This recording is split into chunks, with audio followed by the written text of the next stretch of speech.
Good afternoon and welcome. My name is Meg Furlow and I'm proud to serve as the chair of the Douglas County Democrats. Thank you for joining us for our second annual forum of the Democratic candidates for Congressional District 4. Douglas County represents nearly half of CD4's population, which makes our county not just important, but decisive in this election.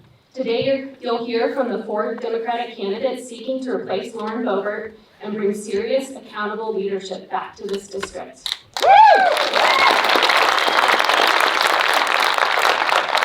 In March, we began one of the most important steps in our democratic process, caucus and assembly. This is how we determine which candidates advance to the primary ballot. If you are a registered Democrat, these candidates will need your support, whether by caucusing for them or signing their petitions. If you are an unaffiliated voter who left the party to vote against Lauren Boebert in the primary, we want you to come back to help us pick a strong Democratic candidate who can win. You can register for caucus at dougcodems.org or stop by the Dem table afterwards. Finally, a special thank you to Heidi and the Activism Task Force for moderating today's event.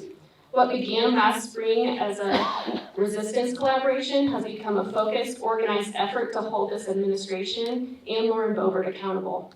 Unseating Boebert is their mission this year, and today's forum is part of that work. Thank you for being here.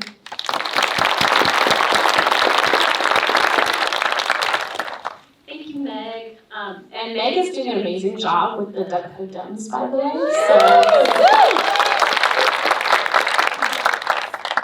So I am Heidi Bonilla. I am the facilitator of our Douglas County Activism Task Force, and I will be the moderator for today. And I appreciate you all being here. If at any point you can't hear me, just like, I can't hear you. But before we get started with the forum, a quick overview of what this structure is going to look like. So the candidates have been randomly assigned to their seating order, and this is the order that they're going to answer questions in today. So we're going to rotate the person that starts with each question. So first opening statements, we'll start with Jenna, then Tricia, Eileen, and John. And then question 1 will be Tricia, Eileen, John, Jenna, right? So we'll just rotate each one. Every candidate will answer every question. I want to thank everybody who did send in questions prior to today for consideration to help us put the questions together. We're not taking any questions live today, so all the questions that we're going to be asking have already been determined, but the candidates have not seen them, so these will all be surprises for them. We will start out with opening statements. Each candidate will get 90 seconds for their opening statements, and then we'll move on to the question portion. For each question, they will have 2 minutes to answer a piece.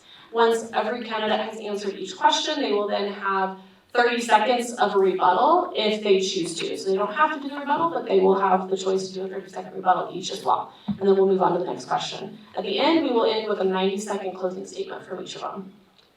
Our time is being cut by Jenna. She's up here in the very front. So that if you see her holding up signs, that's why she's keeping our time. And so candidates, make sure you can see Jenna. She will give you a 10-second and a 30-second warning for 2-minute answers and a 10-second warning for your 30-second rebuttals. Okay, and then we also have Braden, who is recording our forum today, and that will be available on YouTube following today for anyone that wasn't able to make it, or if you want to review this, you can be able to do that. So without further ado, I'm going to go ahead and invite each of the candidates to introduce themselves and give their opening statements. Starting with Jenna. Do we go up there, or do you want me to? No, just right at your spot. So for the candidates, 1 push on the microphone turns it on, 1 push turns it off. We can only have 1 mic active at once. So push it on to speak, push it off when you're finished. All right, everybody, can you hear me? My name is Dr. Jenna Preston. I am a military spouse, a mom, and a clinical psychologist that serves your active duty military here in Colorado. And I know what keeps Americans up at night because they tell me. Whether it's trauma, depression, addiction, and I understand the fear and anxiety that we're all feeling at this time as we watch our democracy being tested. I'm somebody who chose a career in healthcare. I work in behavioral health, and for the past 30 years, I have sat alongside Americans, often during their darkest times, helping them create a path forward. And I understand a lot of the federal programs that we're fighting to protect because I've utilized them too during my upbringing. That, along with my grandparents and the Catholic Church, that not only fed me, but helped to give me an education, and I want the same thing for all Americans. I'm grounded in my faith. I love this country and the Constitution that I will uphold and protect, and I will serve you with integrity, honesty, and compassion. And I live by a motto, to always do the right thing and to leave it better than you found it. And my patients, I hear them say, go see Dr. Preston, because she helped me and she'll help you. And I want to do the same for all of you, serving in Congress, and it would be my honor to represent you.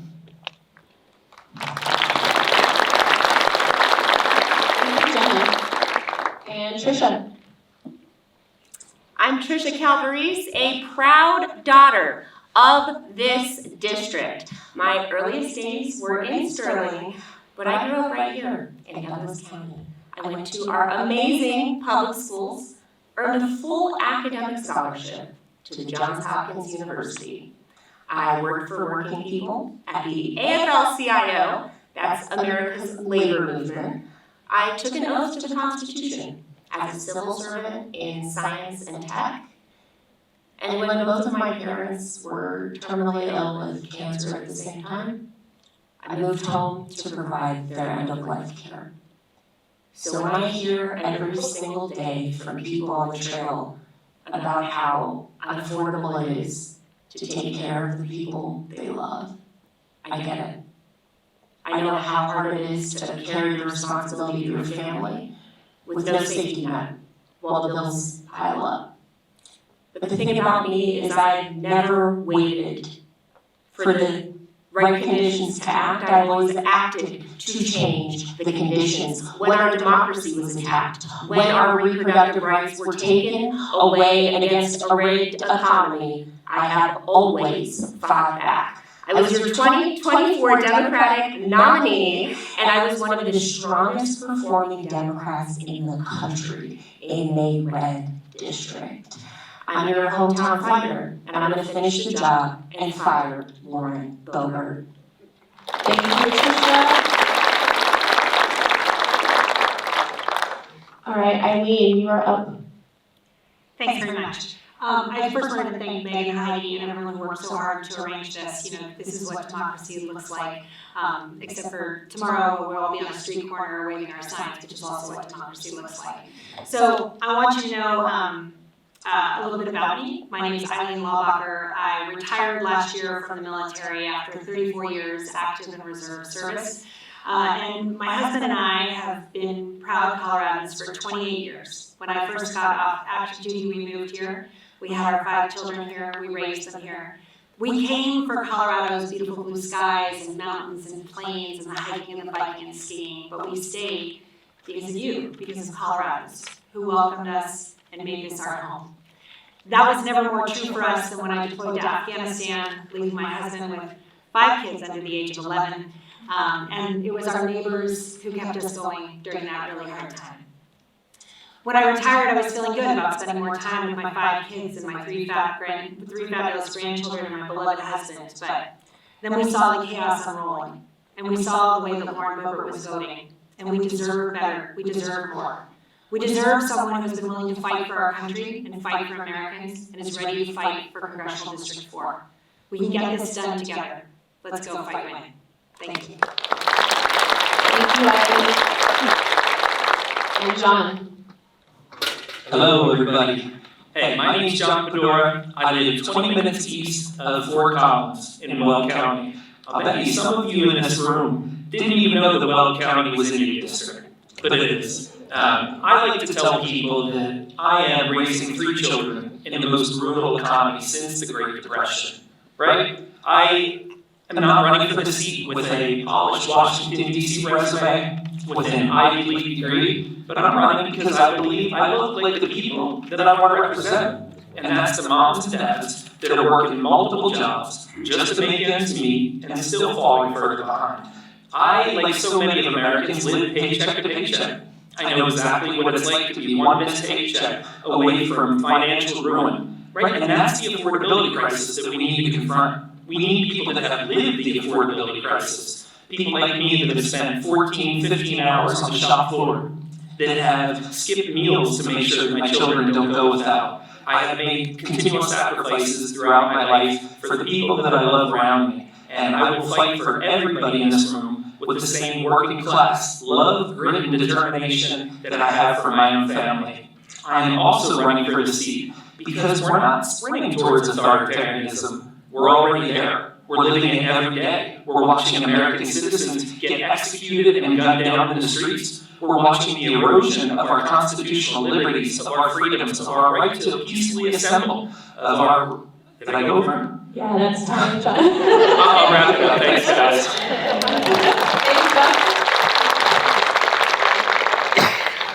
And Jenna, if we could have, make sure that the signs, the 30 seconds or the 10 seconds are up for just a little bit longer. This is real quick. Yeah. That was my fault. I didn't pay attention. All right, we are going to move on to the first question. So this question will start with Trisha here in just a minute. So I'm going to start with a question that was sent in some version by a number of people. So this is one that's really important to a lot of you here. Will you commit to the voters that if you are elected, you will immediately advocate for the prosecution of all officials in the Trump administration who are currently violating the constitutional rights of Americans, as well as call for Trump's impeachment and removal? This is a pretty simple one. Yes. If you add more if you like, Trisha, or that's... All right. Thank you. Eileen. Yeah, what is our justice system for if not to hold accountable those who deserve it? And this is exactly what we're talking about. So, yes. Thank you. Yes, unequivocally. I'm also supported by the Citizens Impeachment Initiative because I've talked to this group who is laser focused on electing the next generation of fighters that will invoke Article 2, Section 4 of the United States Constitution and remove Trump and his entire corrupt and incompetent administration. So yes, on day one, I'm strongly committed to that. Thank you. And Jenna. Boy, isn't it nice to see a bunch of people who can have consensus, that can agree on something? There's so many things that we all agree on. That's a big piece of my campaign, really. It's all about so many things that we blend and agree on. I do not condone the behavior that we're seeing in this administration, so that is a firm yes, of course. I think we need to be able to bring back a sense of trust into the people who are elected and even the people who are trying to get elected and are serving now. So yeah, I also don't want to get caught up in the impeachment and the prosecution process and not get to work too, because sometimes it can create a distraction and stop us from being able to do a lot of things on day one. But yes. I would absolutely support that, and I love that question that came from several people. So. Thank you to all the candidates. And now we can do 30-second rebuttals if you choose, starting with Trisha.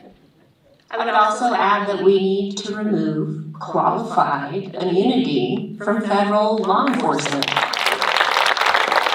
I want justice for Epstein survivors. I don't care what party you're in, those people need to face justice. Yeah, I think what we're hearing here is there's a lot of work to be done, but we have got to get justice for people, and we need to get justice for Renee Good, and we need to get justice for Alex Creddy and all of the people who are being harmed by what's happening right now.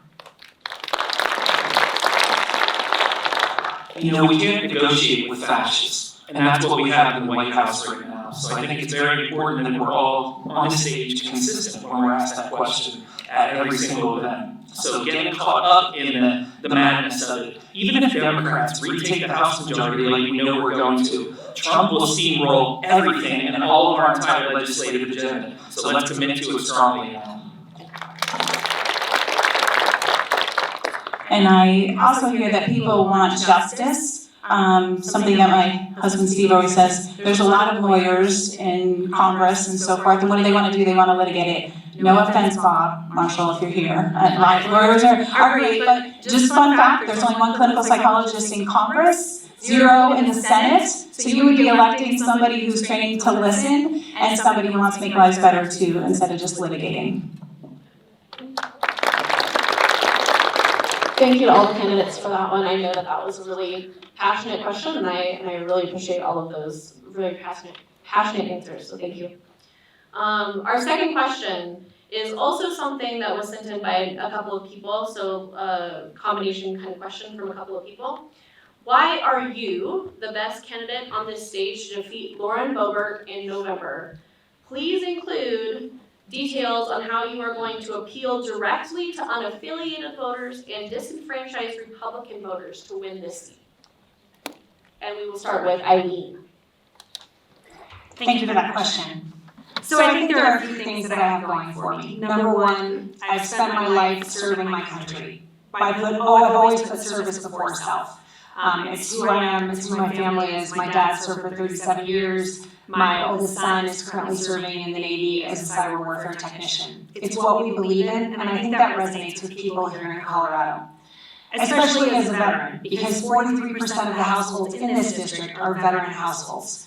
And that's a pretty high percentage. And I think it gives me an insight and an inroad into conversations with people that are harder for other folks to get to. I'm also all about listening more and talking less. This is a little uncomfortable with me, for me, with so much talking and less listening. But I think that's really important. As I make my way around the district, I've traveled over 12,000 miles so far. It's about hearing from the people and then listening to them to come up with solutions to get things done. I've worked for 34 years in a bipartisan environment, or nonpartisan environment, which means that I've worked with people from foreign countries, our partners, who haven't necessarily always agreed with us on everything, but I was able to find ways to deliver for America and Americans, and that's what I'm going to do in Congress. I think that those are the reasons that I think I'm the right fit for this district, and we also need someone who knows how to fight and how to win. And that is what I am all about. I am about the values of serving, accountability, and then getting results. Thank you. So we have a huge rural and urban divide in this district. Sitting up here tonight, I'm the only candidate that lives in the northern end of the state. And we need to find a way that we can unify the progress that Douglas County has made with all the work that's happening in the northern end. I understand what it's like to bring disaffected Democrats, disaffected unaffiliated voters, because I'm a disaffected Democrat. I'm a Democrat who holds democratic values through and through, but I want to see a party in Washington, D.C. that fights, not folds every time that they get the opportunity to do so. I'm also the only person that has grown up farming hay, alfalfa, working on dairy farms with my grandfather in southeastern Pennsylvania. Colorado 4 has the highest agricultural economic output than any other congressional district in the state, and we need somebody who can speak to those folks. I grew up with my grandparents who were good conservative folks. I lived in conservative communities my entire life, and I have spent time understanding the issues that matter to them the most. And I will bring my working class identity, right? Because people want to talk about the affordability crisis. We need people that have lived that crisis day in and day out. That's what I'll deliver. I have overcame significant adversity in my life, and I will bring that fight and that grit that we need to win this race. Thank you. Thank you, John.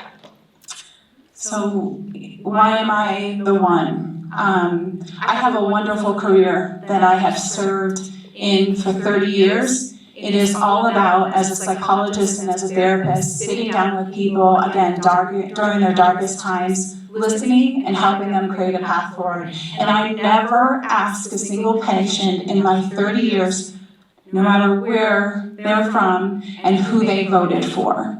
The whole intent of my campaign is so intentionally about making sure that we win this seat. And I'm the one I feel that I'm the one to capture those unaffiliated. Most of my friends are Republican. I have family members who won't talk to me because I'm running with a D after my name. And in order to make a difference, we've got to get in the seat, and I feel like I'm uniquely qualified for that. I'm also somebody who chose this district as home. This was not a political move for me. I'm also one of those veteran homes because my husband Steve served 21 years and some days in the Air Force, so I live with him. As a military spouse, I understand our military families. I will serve with a calm confidence in somebody who will represent everybody, and I understand the hurt that we feel and the things that we worry about, right? With immigration, Epstein files, other things. What if so many of them linked down to the fear, the anxiety, the depression? I have people asking me, is Trump, a narcissist? Is he a sociopath? I'm the only one here that not only works in healthcare, but that's qualified to make that determination, and I'm happy to have that conversation with you in a little bit as well. But I'm a mom, I'm somebody who came here as soon as I could, and I have strong roots here in Colorado as well. I have my godfather who lives on the western slope that introduced me to Colorado nearly 50 years ago. So, and I know those working class roots. My dad came from that area too, so. Thank you, Jenna.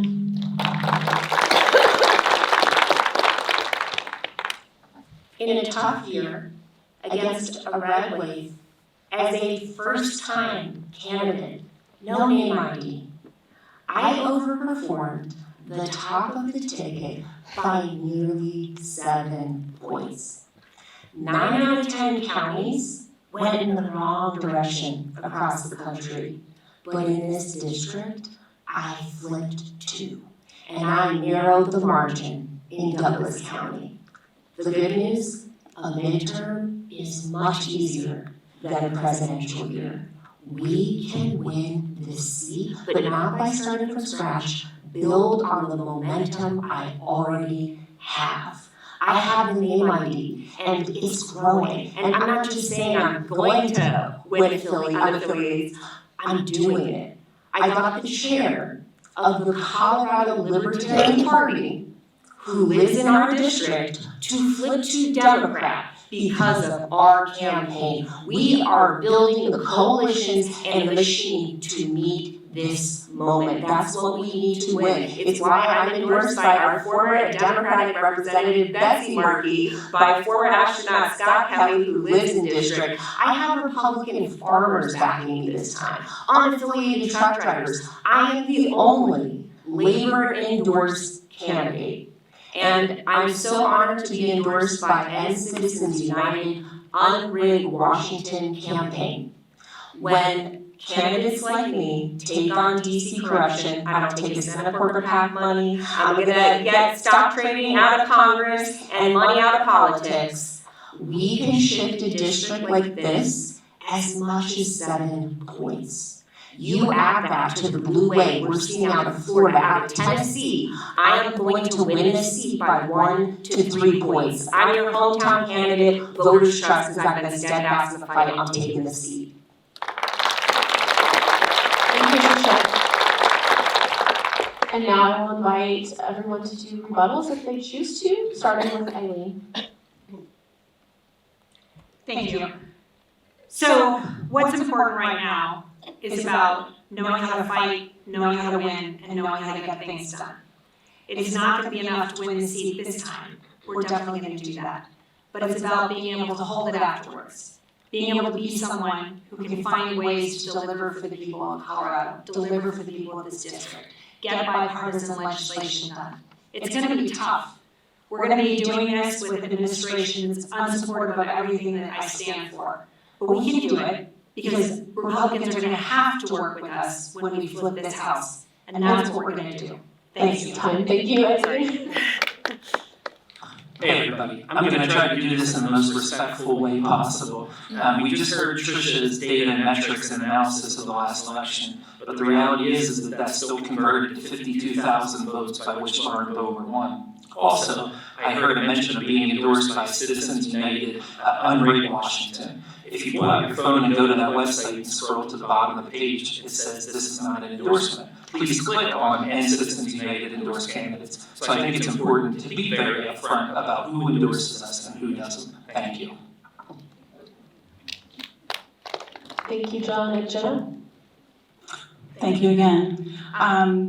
One of the things that I, along with endorsements too, I'm endorsed by Sheriff Brown from Arapahoe County, but the most important endorsements for me are the patients who come back and see me because I help make their lives better. That, along with the endorsement from my family and from all of you. I do not have the name recognition, and I'm proud of that because I've been in patient care, and this is the first time that I'm stepping forward, so help to get that name recognition, which would be helpful for me as well, so spread the word. Thank you. Thank you, Jenna. And Tricia, you're up. So Under Washington is End Citizens United campaign for candidates who are not current office holders. And I want to point out, I am the only person in this race, including Lauren Boebert, who has actually helped champion and pass major bipartisan legislation, both within the labor movement and within government, for infrastructure and American innovation. Thank you. Thank you to all the candidates. All right, we will move on to question 3. What are your top 3 priority platform issues that you want the voters to hear? And we will start with, are we on? John. John, thank you. I was going to ask, so I'm glad you clarified. For me, it changes time and time again. My priority platforms are democracy. Right? We are under a fascist dictatorship right now. We're under authoritarianism. We have to enact bold measures to get the big money pipelines out of our political system that have eroded faith in our democratic institutions, that have pushed us to the brink of rupture and civil conflict, division within our country. So I really want to tackle democracy from a multifaceted standpoint. I also want to address affordability, right? We need to make housing prices more affordable. We need to guarantee healthcare as a basic fundamental human right and advocate for a single-payer system or a Medicare for all system because our for-profit healthcare system is crushing working families day in and day out, right? And I also want to address the environment. I want to address the environment because these AI data centers that we're seeing pop up all over our district, they're building one a mile south of my home right now. They're swallowing up massive amounts of our water, driving up our energy costs. Amazon just laid 16,000 people off, and it's exactly to do with everything related to AI. So we need to enact bold regulations to limit the corporations' abilities to drown working families further. So those are the 3 most important parts of my platform. There's a bunch of other things built into them, so I encourage everybody to go to my website, fedoraforcongress.com, and learn more. Thank you, John. All right, Jenna. I agree, there's so many, but you go to my website too, PrestonForCongress.com. My top 3 though, number 1 would be campaign finance return. If we do not overturn or amend, more importantly, Citizens United, we will never have a fair election again in our lifetime, including this election here. So that would be one of the first things that I would do. And I encourage you all to go to AmericanPromise.net. They have a great idea on how to amend it, and that's something I would do on day 1. 2 would be to ban stock trading, put in a blind trust for our congressional members or people serving an elected office.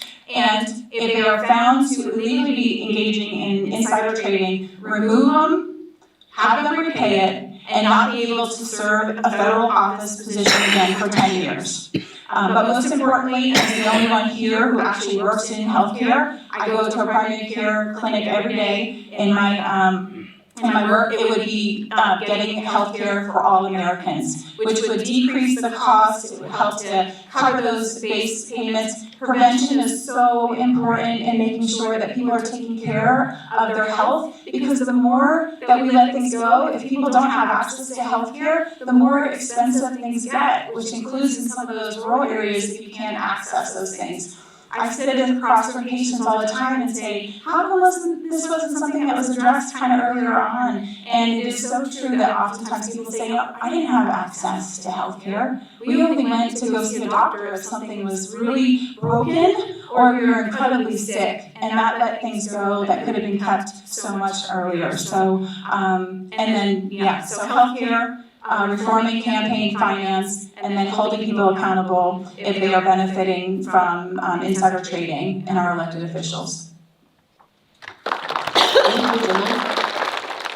Trisha. I'm running on a platform of affordability, a middle class built to last, and real rural representation. And we gotta be real about the problem and how we address it. It is the overwhelming concentration of wealth, power, and technology in the hands of a few who are able to buy politicians like Lauren Boebert. And look at the policy we get as a result. That big, ugly billionaire bill that Lauren Boebert voted for is the largest transfer of wealth in United States history, from working and middle-class Americans to the richest people. And it comes at the cost of our safety nets, gutting Medicaid, taking food from hungry kids, putting our rural hospitals at risk, giving ICE a larger budget than most countries' militaries. You can write off your private jet, but not your steel-toed work boots. The middle class needs a tax break. So what I want to do is enforce one Reagan-era tax code that's already on the books. And it would reshore from big pharma and big tech $1 trillion. Let's invest that in our infrastructure, make things locally, and drive down costs. Now, I have experience advocating for exactly that with the Inflation Reduction Act, largest climate bill in U.S. history. It was going to bring your costs down, build out the green energy infrastructure, and create 20,000 jobs. 20,000 jobs in Colorado Ford. Boebert killed it. We have to take on the corruption, the monopoly, and the middlemen that are squeezing working families with high costs of care, housing, and food as well. Thank you, Trisha. Eileen. Thanks. So the first thing that we need to do when we win this seat is to shore up our democracy. I've never seen an editor tap this way. I was 17 years old when I raised my hand for the first time and swore to support and defend the Constitution of the United States against all enemies, foreign and domestic. And we have got to fix what is going on right now. We need Congress to stand up against the overreach by the executive branch. We need to figure out how to put limitations on the Supreme Court. And we have a lot of work to do in that regard. The second thing we need to do is we need to root out corruption. So that falls into the buckets for me of campaign finance reform, trading stocks, and making sure that we no longer have our congresspeople bought and paid for by corporations. We should be answering to the people in our district. It has to change. And last but not least, affordability, absolutely, but healthcare most of all. As I travel around this district, going to rural hospitals, hearing the struggles that they're having, the challenges that they face, and now with this horrific budget bill, what's going to happen to those hospitals is going to be terrible. And it's going to leave us with healthcare deserts across this district. We have to do all that we can to revoke that legislation, to build back our infrastructure, and to make sure that our rural hospitals are built to last. Thank you. Thank you, Eileen. All right, John. This is a very generic rebuttal, all in all. So when I look at where we're at in this country right now, we have to acknowledge that decades of neoliberalism, of the continuation of forever wars, of sending all of our taxpayer dollars over to other countries to fight illegal, unjust, and unconstitutional wars, have eroded people's faith and trust in the American democracy. Right? And that's something that I really want to address. How did we get here? We have seen corruption, and we've seen both major political parties take funding from those very same corporate sources that have eroded our democracy. Thank you. Thank you, John. Jenna, your rebuttal? Yeah, again, I just want to emphasize that I'm the only one that actually works in healthcare and understands kind of the struggles of all of those people too. And I hear comments made about the need for campaign finance reform. I think that we need to really look in the mirror a lot of times in how it's impacting elections, including this one. And being raised by a single mother, I understand where I came from in terms of affordability and needing to take care of your family, so. Thank you, Jenna. Now, Tricia? the farmers and ranchers I've been talking to are talking about a land grab plot with this big ugly billionaire bill where they just handed a bunch of capital to the wealthiest people in the country at a time where Lauren Boebert has abandoned her duty to oversee tariffs. So because of those tariffs, the farmers have lost market access, inputs are up, they're having to sell off their land, and there's an app for that. It's called Acre Trader, bundles and sells American farmland to hedge funds, to foreign entities. JD Vance owns it and profits from every sale. We have to shore up the food system. Thank you, Tricia. Eileen? With regard to the campaign finance reform, I do think it's one of the most important things that we need to do. It's why I won't take money from corporate PACs or from corporations. It's why I'm proud that the average donation to my campaign is $22. I have 20,000 people donating to the campaign in Colorado, and that makes me proud. I was talking to one woman the other day, she's given me $5 a month for the past, since I've been running, since May. And it makes me proud and inspired, but when she told me that she was living on $1,261 a month, it made me scared for her, but inspired to do my best for her. Thank you. Thank you, Eileen. All right, thank you so much, candidates. The next couple of questions have to do with immigration, and this one will start with Jenna. There's no denying the horrors we're witnessing every single day perpetrated by this administration. How will you work to protect Coloradans from ICE abuse like we're seeing in Minnesota and from military deployment against civilians like we've seen in multiple blue states? Jenna, you have the floor. Yeah, great question. Again, I work over at Buckley Space Force Base. I work with our active duty members, all 6 branches. I've done that work for 7 years. Before that time, I worked in community mental health with a lot of folks that I remember in 2020 when it was Trump 1.0, we were worried about a lot of our families that were afraid to show up at court or even to their appointments because at the time they were afraid law enforcement would come to pick them up. And if they didn't show up in court, they weren't going to get their kid back out of foster care.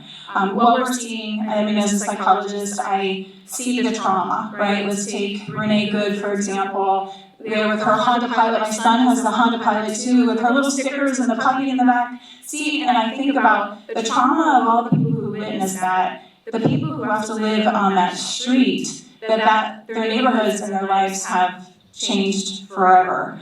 And I think Colorado needs to be prepared for what's coming next, and I am in full support of us making sure that we are rallying our troops and making sure that we have a good state defense force if necessary to protect ourselves from this illegal behavior that's only contributing to the stress, anxiety, and the worry and the trauma that we're seeing. No masks, no warrants, able to get medical records in order to deport people just based on things that are more even racist in some ways. So we're a country of immigrants, and it shouldn't be that you can afford to buy a gold card to be able to come to this country, to serve, to work. And immigration reform is something that I would definitely work for. And reining in what's happening with ICE right now is incredibly traumatic. Tricia? We are long overdue for immigration reform. And I just want to remind everybody that we got through the pandemic because of the hardworking migrants in our meatpacking plants who work on our farms, who take care of our family. They deserve to be brought out of the shadows, to have a pathway to citizenship, and we want to remain the beacon for the world over, for the best and the brightest to come here to contribute, to create businesses, to innovate. We are a nation of immigrants. What we're seeing with ICE has nothing to do with immigration enforcement. If it did, Lauren Boebert in 2024 would have voted for the bipartisan compromise that was on the table that Chuck told her to vote against. If this had anything to do with border security, she would have actually shown up and done her job last year when there was bipartisan common sense solutions about the border. She didn't bother to show up. And when Nicole was killed, I said without accountability, without oversight, it was going to happen again. Lauren Boebert said that killing was totally justified, and then she voted to block the subpoena to actually do an investigation. And sure enough, it happened again. Now, Alex was a member of my union, AFGE, my home union. And unions are a critical part. They have been leading the resistance in Minnesota. We've been working with our partners here to prepare. The Teamsters have already identified how there's been a lot of surveillance of the migrant workforce in our meatpacking plants. Because that's the other thing here. They have mass technology that ICE is deploying, and it's like Patriot Act 5.0. We need to absolutely roll that back.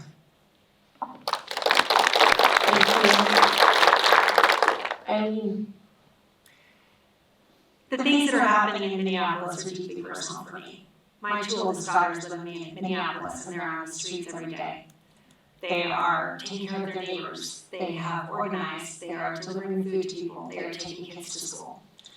I am so proud of them, but I am so scared for them. I think it's only realistic to assume that this is going to happen here. We know that Colorado's on the radar, and we are going to have to work every day to organize and to fight and to demonstrate and to raise our voices and to do what we see Minneapolis doing. I'm proud of them. I'm proud of my kids. I'm proud of their neighbors. What's happening is so wrong because, as has been stated here, what's needed is immigration reform. There are a lot of, obviously we all want dangerous criminals off the street, but that is not what this is about, and that is not what's happening. What is happening right now is the targeting of people to instill fear. If they were serious about immigration, they would have worked for solutions, and that's what we're going to have to do next. We're going to have to find ways to pass bipartisan legislation that means that this cannot happen again. This is un-American. Immigrants are what makes America strong, what makes America amazing, what makes America healthy, what makes America who we are. We must work harder to raise our voices to fight against this. We must do all that we can to protect one another and to protect ourselves, but we cannot give up in this moment or ever. Thank you. John. ICE and what they're doing right now is antithetical to everything that America stands for. So my answer is going to be very simple. In Congress on day one, I will seek to form coalitions that will abolish ICE. ICE is a reckless paramilitary force that has no place in our American governance. ICE was formulated in response to 9/11 somewhere around 2003, and it has always had racial discriminations and underlines woven into the very fabric of it. You don't remove the masks. You don't force them to wear body cameras. You abolish them because they're an unethical administration that's executing citizens, American citizens, in broad daylight. And that's what's radical. So when some people say that abolishing ICE might be too radical for this district, what's radical is sitting by while Americans get gunned down in the streets. Just the other night I attended a protest in Hudson.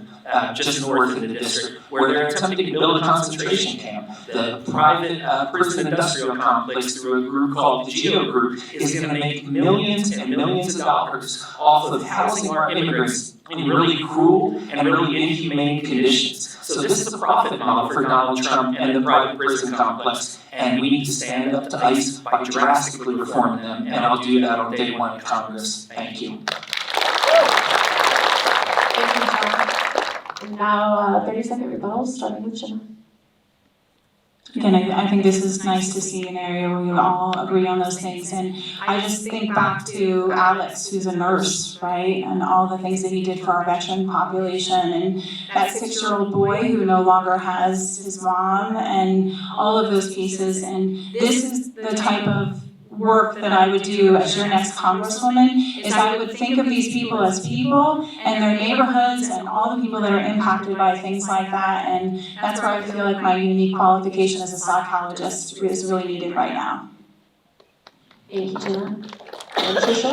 We need to hold the architects of these plans accountable, especially Stephen Miller. Again, we need to end qualified immunity, stop the Hudson facility, and the mass high-tech surveillance network that they're building. And I'm not just saying this here, I've been going on conservative talk radio and making these points. I have been consistent, clear, and I'm going to continue to fight. Thank you, Tricia. Eileen? It isn't really enough just to talk about ICE if we don't talk about CBP too. It's frankly the whole Department of Homeland Security that needs major reform and accountability. Kristen Nolan has got to go. This is wrong. What is happening is unequivocally wrong, and we must hold people accountable for all that has happened. Thank you. This is going to be a major catalyst in the election this year. New polling just came out that showed how many voters that voted for Joe Biden in 2020 stayed home because of the Democratic Party's stance at large to ignore the genocide that's happening over in Gaza. Right now, the brutal, inhumane conditions, the apartheid that we've been fighting, has come back because the same tactics are being employed on American citizens. So when we ignore injustice abroad, it inevitably encroaches us on the homeland. Thank you, Candace. We have one more question on immigration. This is immigration is an important issue that the Republican Party is often considered to have an advantage in. It's important for Democratic Party candidates to be able to clearly articulate their positions on immigration, refugees, and visa programs to demonstrate they have clear plans that are acceptable to mainstream Americans. Please clearly share your positions and plans for immigration, refugees, and visa programs. And this will start with Tricia. We need a clear path to citizenship for the people who have been here, who have been contributing to our society, because as long as there is a workforce in the shadow that can be exploited, it hurts everybody. But we need to hold those employers accountable. It's not just on the folks who come here, it's on the people who take advantage of people's undocumented status. And, I've been traveling all throughout this district, meeting with our amazing rural hospitals. They have a lot of workforce shortages. They depend on the H-1B visa to bring lab techs here. And this administration has just implemented a fee of $100,000. That's going to absolutely hurt our hospitals when they're already in the red. We need to remove that. It's yes, and we need to train folks here, but again, we want to remain a beacon for the best and the brightest. I worked at the U.S. National Science Foundation, where we attract talent from the world over. We want to remain that. That's how America remains competitive and the world leader, especially in emerging technology. We need comprehensive immigration reform, top to bottom. And I think if people commit violent crimes and they're not documented, sure, deport them. Maybe send them to The Hague. But again, what we're seeing has nothing to do with immigration enforcement. Thank you. Eileen? It's all about having a path. It's all about the idea that people have a way to flee from desperate circumstances, come here, and become productive members of our society. And that has been denied to so many people. When I was at the White House, the National Security Council, working as Senior Director for South Asia, we were bringing Afghans out of Afghanistan, still, even after the fall of Afghanistan. We were bringing people at a tremendous rate, so that these were people who fought with us, people who served with us, people who were willing to die for us. These were our interpreters and people who kept me alive when I was in Afghanistan. And now this administration has changed that status and is sending people back to Afghanistan to what is certain death. That is unbelievably wrong. America has always been welcoming to those who are pursuing a better life, who are fleeing situations that are so harmful to them and put their lives in danger every day. These are people who want to be here and who want to work. What we're seeing with this administration is such blatant and awful demonizing of these hardworking communities that are doing their best for our cities, for our towns, for our farms, for our hospitals, for all of our industry. We need to give these people an opportunity to become citizens Many of the people that are being swept up right now are people who are in the process, right? Who are going to the appointments, who are working here legally, and they still call them undocumented. And that is wrong. We have got to do better.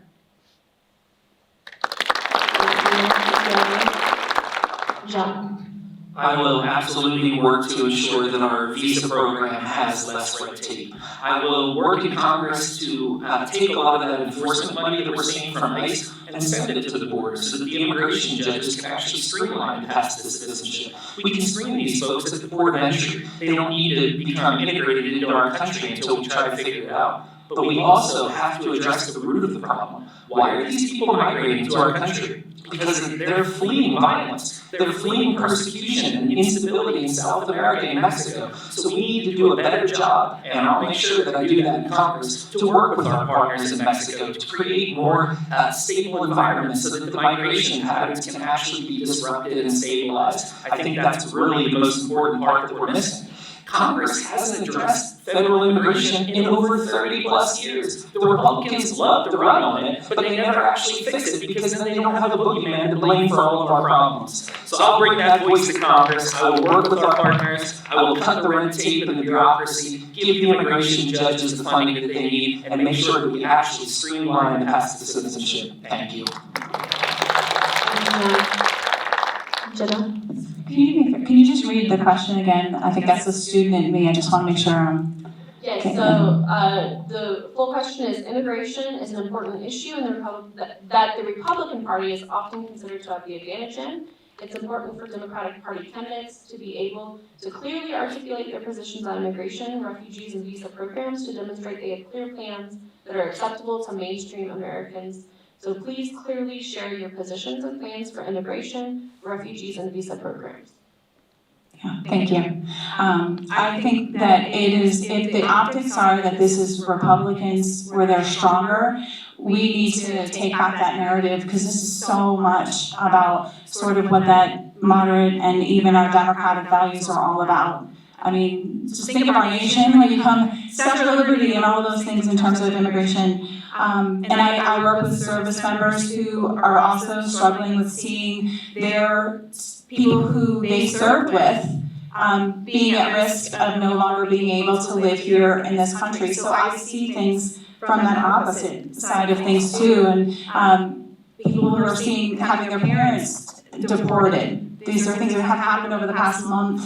People who are having their spouses deported, that they have to live separately. These are people serving honorably that for whatever reason their loved ones are being questioned.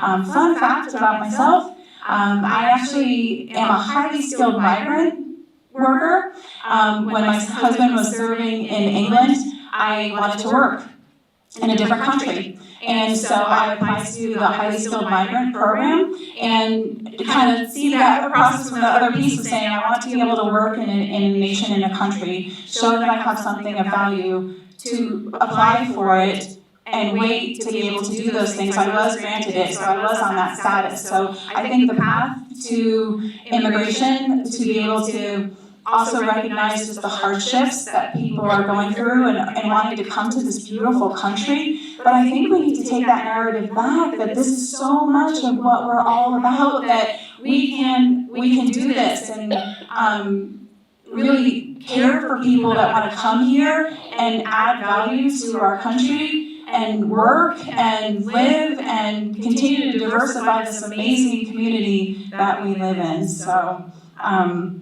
yeah, hopefully that answers all the pieces. Thank you, Jenna. Now we can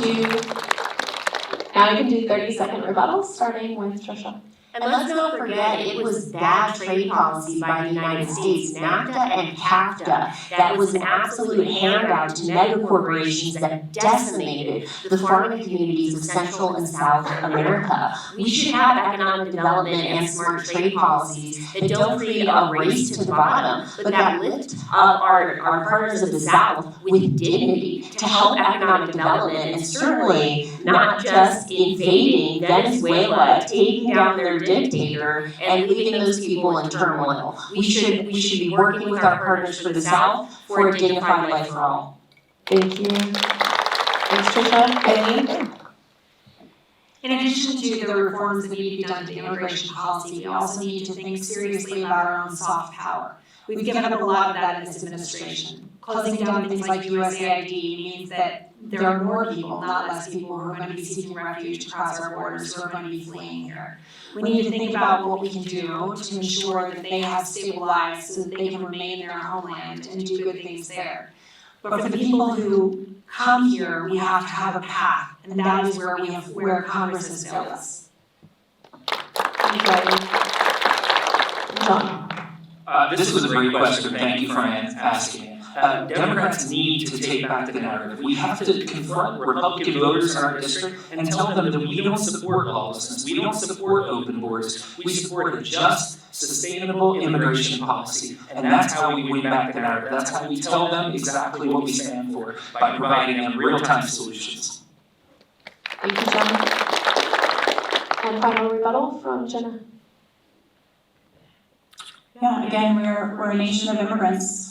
Most of us probably wouldn't be here had it not been for that process. My family came from Poland, and I know some of the reasons that they came here. So I think that we do need to continue to talk to people on both sides and make sure that they know that we want secure borders, but we also support this country and what it's always stood for as a place for immigrants that makes us stronger.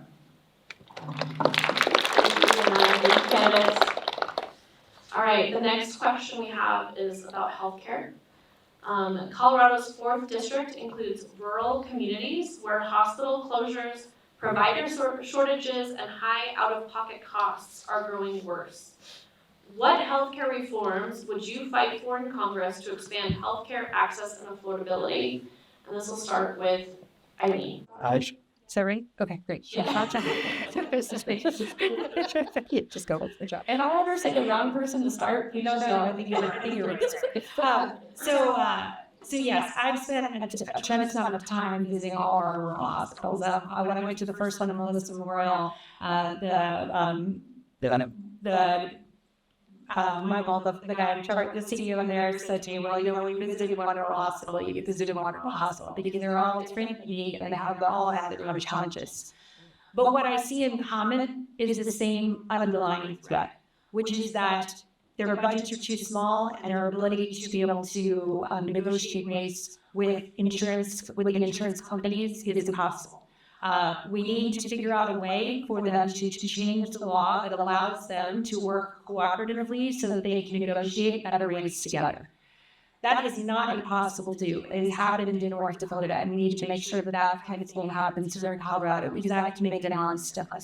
We also need to fight back against the prices of prescription drugs to regular people, and we need to ensure that more people have access to primarily covered physicians to ensure that when they come to the hospital, it's not because they are pushing off seeking any help for a long time, but now the problem is in the early state.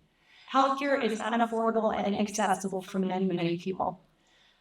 More than 10 years ago, my kids were all in a really terrible car accident. They were hit by a kid who was doing 80 and a 40 and lost control with his car. And all 5 of my kids and my dad were in that car. We were very fortunate and we had a health insurance, but we've never really financially housed them. And my concern is that in the United States of America, most people are one cancer diagnosis or one terrible car accident away from bankruptcy, and it should not be that way. We need major reform of the entire system in order to make sure that people can get the care that they work so hard for. It's possible to do, but we need to be able to take concrete action, and we need to figure out how to get bipartisan support for a real reform. Thank you.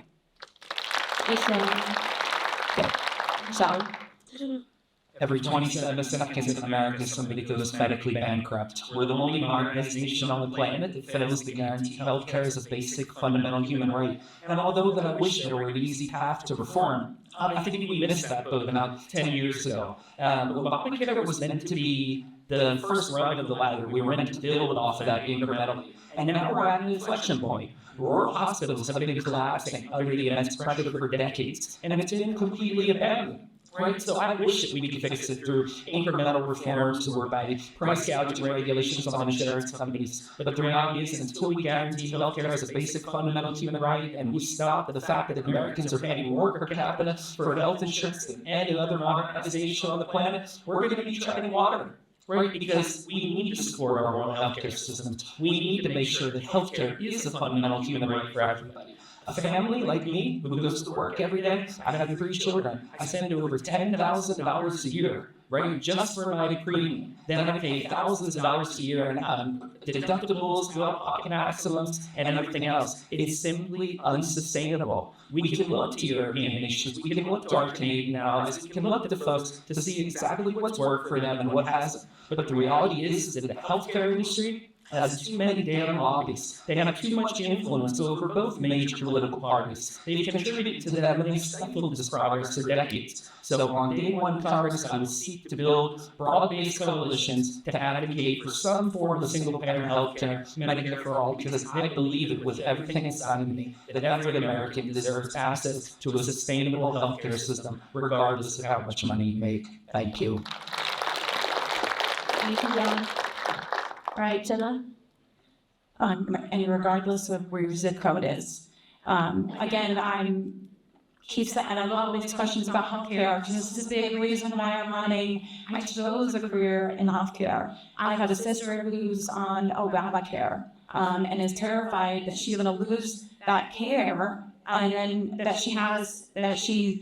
so she can maintain her small business, even while she's taking care of mom. I would work every day in office to make sure that healthcare is something that every single American has access to. This would help to bring down costs. This would help to bring down medication costs. Again, the preventative pieces of it are too strong. Some of us feel stuck in jobs because we have our health insurance. We feel like if we leave, we're not going to be able to keep that health insurance. If it's a healthcare system for all, people will have the freedom to kind of, switch jobs if necessary, and then also maybe start their own businesses or a small business like my sisters.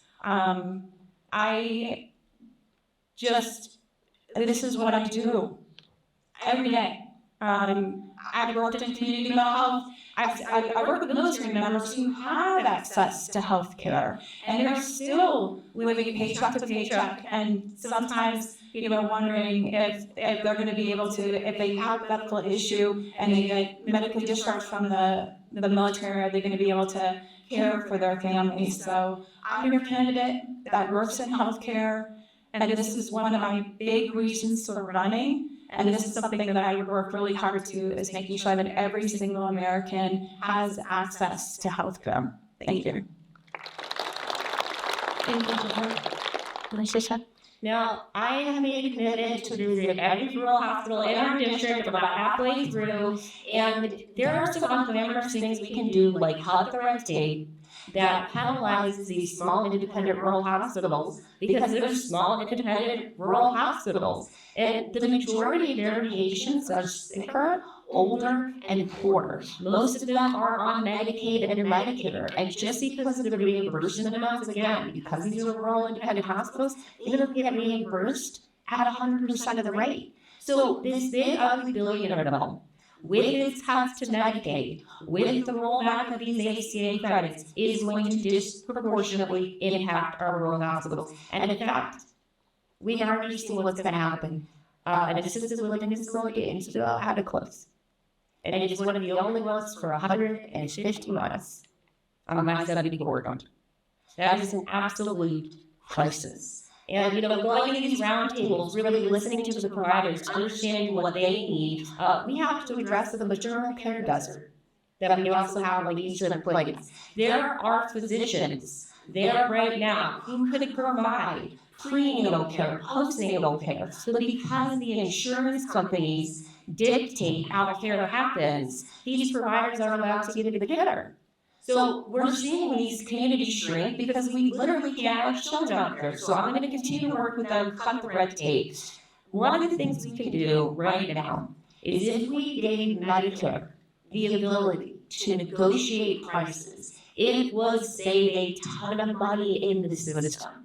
My own dad, when he was diagnosed with kidney cancer, had access to medication that gave us years beyond the expectation. I don't know how you put a price on that, but out of pocket is $200,000. Can anyone in this room afford a $200,000 drug a year? No, I didn't think so. And so that's what my thank you should. I'll get you on. Thank you, Senator. Thank you. All right, I have your rebuttal, 30 seconds. So the ACA rollback is really damaging to these hospitals for a few reasons. Already, most of these rural hospitals are having a third to a quarter of their budget aside for serving those people without insurance. Because that's who Coloradans are, and that's how providers are. They're going to take care of people no matter what, whether they can or can't pay. But we need to make sure that people can pay, because they wouldn't have to go to those hospitals if they could have real, affordable, primary care physicians, not the drugs related to them. Thank you. All right, John? So we can implement, fix all these problems with Medicare for all, and we can pay for it by the flat 4% tax and progressive tax that makes billionaires take the highest in. I grew up when my dad was sick, 5 years old. We had to live on Medicaid. We need to streamline those, make sure that we restore people safe, because we experience real challenges living on Medicaid. So if we want to actually have people adopt Medicare for all and the belief that the government can manage that program, we have to make sure we're doing a better job with Medicare and Medicaid. Any more? Jenna? Keep in mind, Lauren Boebert is now serving her third term in Congress, which means she's entitled to health care for life. So if she didn't seem like she cared before, she has less incentive to do so. Medicaid covers 25% of all mental health and substance use treatment in the country. So seeing that cut, mental health and substance use, and yes, our rural hospitals, they are seeing a 21% cut in what kind of funding they get because of the cuts to Medicaid. So again, Medicare for all. Thank you, Jenna. Patricia? So there was actually a bill that passed funds for that $200,000 medication was supposed to be negotiated down this year. Voter voted for that big, ugly billionaire bill that would be 7 o'clock. So people are going to concerned. And what's wild is going to these rural hospitals is how much they have to spend on AI to get around the insurance companies and lack that do all these claims. We take about the big insurance companies that have captured nurses that have talked about it. You got to break them up, same with the PPS. Thank you, Chriselle. All right, thank you, candidates. This next question is about foreign policy. Trump has bypassed Congress in carrying out military operations and has openly suggested taking control of other countries or territories. What responsibility does Congress have to rein in a president who exceeds constitutional war powers? And what would you support to prevent unilateral military action? Let's start with John. I mean, isn't this why Congress exists in the first place? They've completely subjugated their duty. Right? They're allowing unilateral declaration of war. They're allowing unilateral military operations. The defense industry, the for-profit industry. The Pentagon hasn't been able to pass on it in the last 30 plus years. The defense contractors, they drive foreign policy here in America. And it seems that no matter who's in the White House, the wars continue. Trump has taken it to an incredibly different level, where we're witnessing historic corruption in broad daylight. But it's the military contractors that are really benefiting the most, right? Those are the folks, it's not the folks in the military. I have a lot of friends and family members that are serving and they're getting grants. We allocate $1 trillion a year to the defense budget, and over 50% of that money goes into the pockets directly of the military industrial complex. We were warned about them by President Eisenhower decades ago, and we didn't heed that warning. So in Congress, I will seek to establish a bipartisan coalition that, number one, holds the president accountable. Let's impeach him. Let's get him and his entire administration out to make sure that this doesn't continue. but let's make sure that Congress doesn't subjugate their unity, that we work with Republicans, that we elect a new generation of Democratic leaders and fighters, people like me who grew up in the midst of 9/11, that have watched these illegal and unconstitutional wars transpire for decades and decades at a time. We need a complete overhaul of our foreign policy, because it does nothing to keep Americans at home safer. The United States acts of imperialism, of aggression, of occupation. We need to keep the money here. We need to invest in USAID programs, and we need to make sure that Congress actually upholds its duty to declare war as it was intended to do constitutionally. Thank you. Thank you, John. All right, Tina? Again, as somebody who works with our military, I was seeing, without being able to say much, the direct impact of our advancements in different areas around the world, and the moral conflicts that come with that, and the confusion. Well, we have so much work to do here in our own country. So yes, foreign policy can be something that maybe the State Department, but in Congress, why are we not a part of those decisions in making these advancements and at least fostering the sense of war? This is, it creates this sense of anxiety, but I also think sometimes as they're making these advancements and kind of shuffling up the different borders, it also makes us kind of question the sort of wag the dog kind of scenario here, as we put a lot of distractions in Venezuela and like Greenland, and all of those different pieces are really important, and our global standing and how other countries see America is really important. But what are the things that we're not noticing here in our country, and what the administration is trying to distract ourselves from? Because there's, I think, a lot that's being implemented here that is, they're basically kind of posturing to say, we have unrest here domestically, we have a lot of things to do overseas, and I'm concerned that they are trying to move to the direction of what we know they want, which is not an election in November. So I think that our global standing is important, foreign policy is important, but also in Congress we need to take back the reins and be the ones that are going to be a seat at the table, and why this is not, we've lost that pillar of government at this point, and I would be someone to take that back. Thank you. Thank you, Jenna. All right, so look, the House Constitution is very clear. Only Congress can authorize war. And when there was a bipartisan resolution before the House, a voter voted no. That is a dereliction of their duty. And I talked to folks all throughout the district. They want to know why they can't get clean drinking water. But we can go on these expeditions to places like Venezuela, and let's be honest about what it's about. It is the enrichment of these defense contractors, energy firms, folks who knew about this invasion before Congress did. And, been here, done that, I'm an elder millennial. This happened in Afghanistan. It exploded the debt. We abandoned American infrastructure. And I think that what is especially important is we need to take care of all of our veterans who are exposed to the burnings and toxins during war. I am a strong advocate of the SFC Keith Robinson hack-down to make sure that our veterans are cared for and that their families have the support they need. Lauren Boebert voted against that. She booed SFC Keith Robinson's widow at the State of the Union. And I've been relentless in calling her out, but the hack-down was a good start, but we need to go further to make sure that our veterans have the care that they absolutely deserve. Thank you, Trisha. Larry?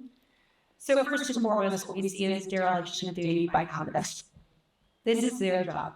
This falls squarely in your lap, and you're failing to follow through on their obligations. We also have the least qualified Secretary of Defense ever in Anita Hextide, who does not understand what the military is all about, does not have a strategic vision for what we were supposed to be doing, that is leading our troops in dangerous directions. As someone who spent 34 years in uniform, this is offensive to me personally, and also incredibly damaging to the United States' international reputation, and I'm standing with our partners and allies. I spent 34 years working with foreign countries to build up relationships, to build up our alliances, and what is happening with regards to our threats against NATO and this militarism in Venezuela is unacceptable.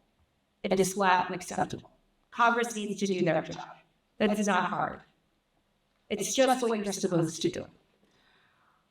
So what are we going to do to change it? It's going to take time and energy to be able to rebuild relationships and trust, because trust isn't won overnight, but it shouldn't be lost that way.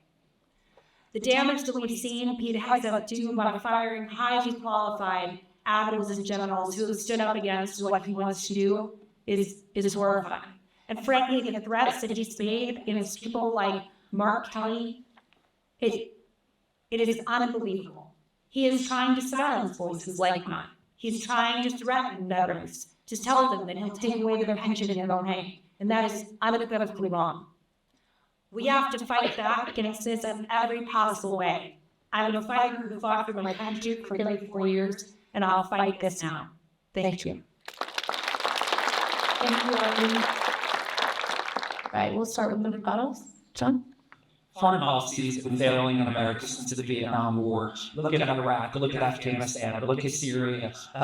Look what we did to Gaddafi in Libya. That happened under Barack Obama. Barack Obama allowed too much unilateral military strikes and not gave the would-be dictator and authoritarian Donald Trump the green light to continue that. And the real reason that we're here today is because the Democrats are acting as opposition parties. They cannot vote for those controversial defense budget bills that are allowing this to happen in the first place. Thank you, John. Jenna? Again, an area where we all agree. And as somebody who is trained to listen, to read the room, and to work collaboratively with other people, and keep sort of the needs of the people in mind, I feel like I'm uniquely qualified to make a difference during this time in a really stressful time in our country. Thank you, Jenna. This is also the AI era. It is the most powerful technology in human history. We should be working with our allies collaboratively to solve the problems that impact everybody. How we feed billions of people in a warming climate. And instead, we're giving the future up to adversaries who don't share our values, who are building our technology. And we're allowing countries like Saudi Arabia to buy up American farmland. That is a threat to both our economic and our national security. We need to rebuild relationships Time and build tech with American values. Thank you, Trisha. This administration was elected on the idea of stopping foreign wars and foreign intervention, not the opposite of what we're seeing. And the fact that Congress has allowed this to happen is not pushback. It is unconscionable, and it's got to stop. We've got to do better. We've got to rebuild trust. We've got to rebuild relationships, and we have to fight against what is clearly just blatant acts of corruption. Thank you. Thank you. You started with you, right, John? I think so. Come back there. Sounds right. It's hard to keep track. We trust you. Okay, so next question is about water and infrastructure. This is probably the last question you'll have time for, but we'll see if we have time for one more after this. But this is probably your last question. President Trump recently vetoed a bipartisan water bill sponsored by Representative Lauren Boebert that would help address water access and infrastructure needs. As Colorado's 4th district faces increasing water scarcity, how would you approach water legislation, and how would you respond to federal actions that block regionally supported water solutions? Let's start with Jen.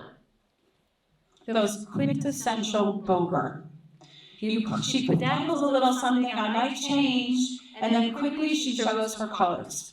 Right? We think she's going to make a difference in the Epstein files. She's going to make a difference in making sure people have clean drinking water, and she folds, and she's going to continue to do those things. I'm somebody who's gonna support the statewide water plan. I think the Colorado Water Plan is a great model for the nation on how people can voluntarily take part in something to collaboratively make sure that we're protecting the water resources in this state.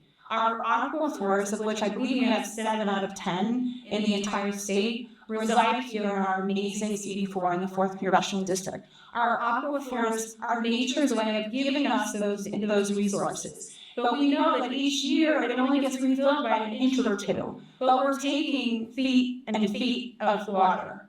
So we're going to run out of those different resources. So really what I can do is support the infrastructure for those. Make sure that they have the funding that they need, but I would defer to the statewide because they're doing a great job working collaboratively. But again, make sure that they have the infrastructure and the funding that they need for those things. Conservation is really important. I would think, Steve, maybe we need to get rid of that grass, maybe plant something different so that, we're not using those precious resources. But I don't think, we have to be really careful in the conservation way that we're not creating a scenario where it's a buy it up and dry it up, right? People buy it up for those water rights, and then they just let that farmland dry up. And some of our farmers maybe, and who will have that land, they need those resources because we know it's an affordability issue. So conservation is important. CD4 needs a seat at the table, but I would support that statewide water plan and really applaud the work that they are doing across the state to work together collaboratively to make sure we have water in the future for us. Could we? Let's be really clear. The majority of federal funding for the Arkansas Valley Conduit, which has been promised since Kennedy, came from a bipartisan bill. I helped champion it at the AFL-CIO, again, a bipartisan bill. Lauren Boebert voted against it.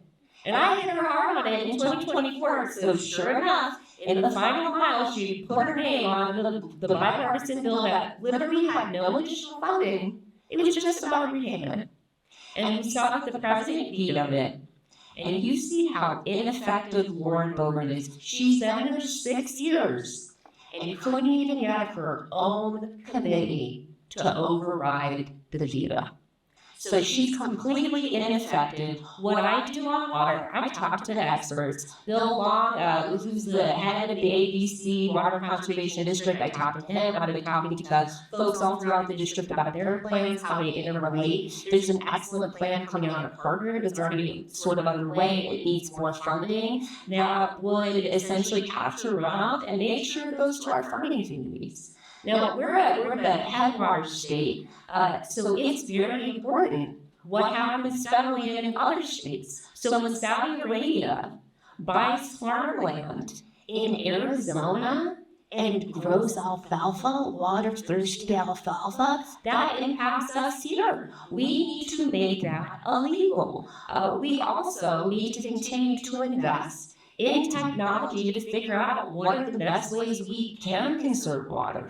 Is there a way we can lower the costs on desalination? Because it's a scarcity, and we need to think also about the way we develop. It has to be done sustainably. I mean, you see how Douglas County is blooming. What's the plan for that? To make sure that there is water for everybody for the future. And of course, I have a Colorado skate. I got rid of my grass. I mean, in Colorado, water is a huge issue, and it's an issue of quality and quantity. So first of all, we need Colorado water staying in Colorado. We need to make sure that we're working on our reaching infrastructure. We use hundreds of millions of gallons of water a year here in Colorado, and it's just leaking out of our pipes. We got to do better. We need to fix that. That's going to bring not only more water available to us, but also jobs, good paying jobs that we do here in Colorado. And we need to make sure that we're looking after those farmers and ranchers because they are really feeling right now. But the water issues don't stop with that. It's all about quality too. The fact that we have so many challenges with regards to our water treatment plants, and we have no funding that is being allocated to those to ensure that they're going to be able to update their own infrastructure is wrong. We have a lot of work here to do on water, and it's incredibly important. But first and foremost, gotta remember the Colorado water belongs to Colorado. Thank you. Thank you. John. Wish I had longer to answer this question, and I also wish that I had a magic wand to be able to fix this. I think one of the underlying areas that we're failing to focus on is the water usage, the agricultural usage in eastern Colorado occurs. We need to partner directly with the farmers to implement regenerative agricultural practices, to partner with them to ensure conservation efforts are being met. I grew up with my grandfather who was a farmer. And he would always say, we're good stewards of the land, John, but we're not always the brightest. And that is not an insult to farmers because they are really people that are full of ingenuity. But we have a responsibility and a role at the federal level that we can educate them and we can help them with conservation efforts. The West is in for a couple tough decades, right? We're going to run out of Colorado. We're going to run out of water in Colorado if we continue to develop at the rates that we are. So we need to address that sustainably.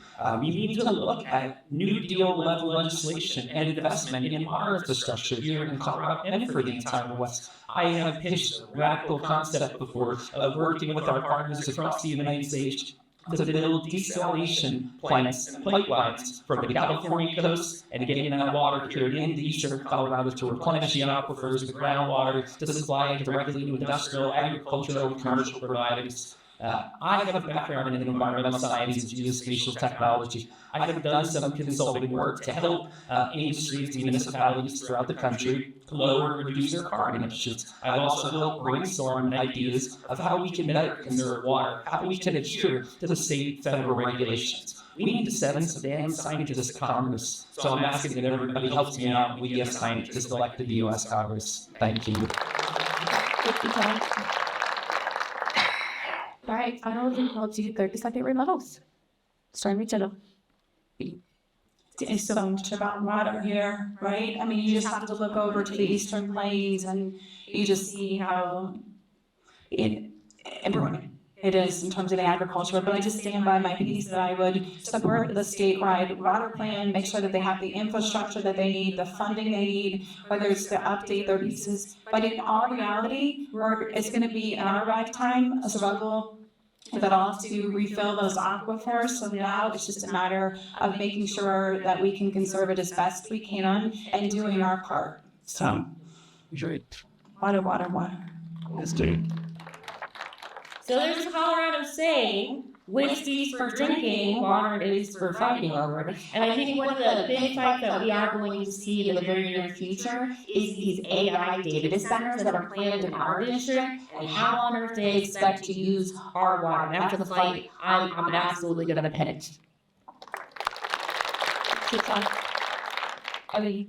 I think this is a huge opportunity for bipartisan work in Congress. I think that there are a lot of rural districts that are struggling with CD4 and I think this is a place where you can find people across the aisle to work with together and get legislation done that covers a lot of the water issues that are unique here in Colorado. We've got to figure out ways to pass legislation that matters to make sure that we're looking after Colorado's infrastructure and that we're building for tomorrow. Thank you. We need to do a better job. We need to do a better job of working with our partners in state legislature here. So the way that Colorado allocates and appropriates water usage to farmers is simply unsustainable. If you've ever driven through eastern Colorado at all, you'll see the big irrigation heads spitting water on fields in the middle of the day. That's because they have a use it or lose it mentality. If they don't use a lot of water, they lose it. And we need to fix that system.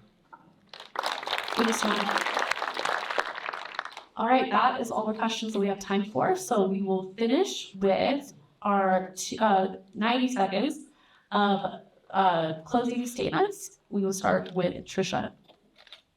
So to defeat carpetbagger Lauren Boebert, we don't need somebody to move here and buy the seat. I am the hometown candidate. Voters recognize with the momentum to win. And I live the issues voters care about. I have fought our too big to care bureaucracy while fighting for more time with the people I loved before they died. That's exactly why I'm here. And I have earned the trust across the political spectrum because voters trust me to fight with my whole heart to make life more affordable for their families. And to get past this tough moment, we need leaders who are forged by consistently standing up, speaking out, and fighting back against the forces that got us here. That's exactly what I've done. I graduated into an academic mess and have spent my entire adult career fighting to clean it up. And unlike Lauren Boebert, I know how to work hard for working people. I believe in our democracy. I think we have to practice it to keep it. That's why I'm seeking ballot access through caucus and assembly. I'm asking you, please be a delegate for us. Please vote for me, and please have hope. Because there's some things when we can't buy, greed can't steal, corruption can't crush. It's us. We the people. This is our seat, and I'm your hometown fighter, Trisha Calvarese. Thank you so much. Thanks, Trisha. Thanks. I spent my life accomplishing hard missions for our country. I've worked overseas in all kinds of difficult conditions, building partnerships and alliances and making things work and getting results for America and Americans. And I'm willing to bring that energy here to Colorado in Congress by winning this seat. It's been hard to watch the things that have happened in the past year of this administration, but I am not without hope. I believe in America, I believe in Americans, and I believe that we can do this together. But we need the right kind of people in Congress. We need people who understand about service of the force self. We need people who know how to get things done, how to build bridges, but also how to fight. We have got to fight harder for America, for who we are, for our values, for our Constitution. And I am here for the fight. So I ask you, please, consider caucusing for me. Please vote for me. This is an incredibly important moment in our history, and we need people who are capable of delivering for the American people. Thank you. John, thank you to everybody who took time out of your Saturday to come participate in democracy. This is what it's all about, and I really appreciate everything that you contribute to this. We cannot continue to do things like we've been doing though. When the Democratic Party loses big, like it lost big in 2024, the results, the think tanks, they tell us that the solutions are until it's further to the right, then that's where we need to be for an electoral victory. I call bullshit on that. I want to run towards our progressive values, not away from them. I'm happy to do that. As the youngest candidate in this race, 37 years old, I am speaking directly to young voters, the future of our democracy, the folks that feel disaffected. Do you know that for the first time in American history, the majority of people have completely abandoned the two-party system? Polling just came out the other day that said that roughly 70% of young people in America under the age of 40 have disassociated from the two major political parties. It's because that they feel they don't have a voice in Washington, D.C. The campaign promises disappear the moment the cameras go off and the moment that the election's over. We need to mobilize the youth. We need to give them something to fight for. We can't just talk about fighting. We have to live that fight every day in our values, in our actions, in our morality. And I intend to do that. I intend to mobilize the youth to bring back the disaffected voters that we need the most, to lean into my agricultural knowledge, my working class identity, spend long nights on the shop floor, making sacrifices for my family, because like everybody in this room, I want to make sure that we hand a sustainable future to our children. And I know you'll stop by before we leave today and learn more. Thanks for being here, everybody. Thank you, John. Jenna. I'm so grateful to be here. As somebody who never saw this on her radar, but feels like in my 30 years, I have not seen this level of stress and worry and depression and sleeplessness, and I felt called to represent all of you. Again, I'm a military spouse and a mom and a clinical psychologist that sees the distress that we're all under and feels uniquely qualified to do this. I'm also somebody who honestly struggles with my Democratic Party at times. And that doesn't mean, because I'm the longest standing, I've been on since 18, and you can do the math, but still, I'm hanging in there because I've been consistent, whether it's, with my party or where I live. A lot of us didn't live here, even like 2-3 years ago. I'm somebody who chose this as a home, not just as a political move or as an address for something. I'm somebody who also works in family therapy, and I know when there's a stress in a family or there's a secret in a family that we start to kind of fight with each other a little bit, and there causes some distress, and I feel like I'm that person that's uniquely qualified to have a calm confidence to say, I can help us through this. I have done this for my career. This is a highly stressful time, but I'm somebody who can listen and who has dedicated her whole life to making a difference, and been somebody who has a proven record of those things. I am also exploring the idea of caucus, so if anybody is willing to see something in this piece, and also petition. You'll see people with buttons just like this, and if you would sign a petition authorizing someone like me on the ballot, I'd be honored. Thank you so much. All right, that was our forum. Thank you so much to our panelists.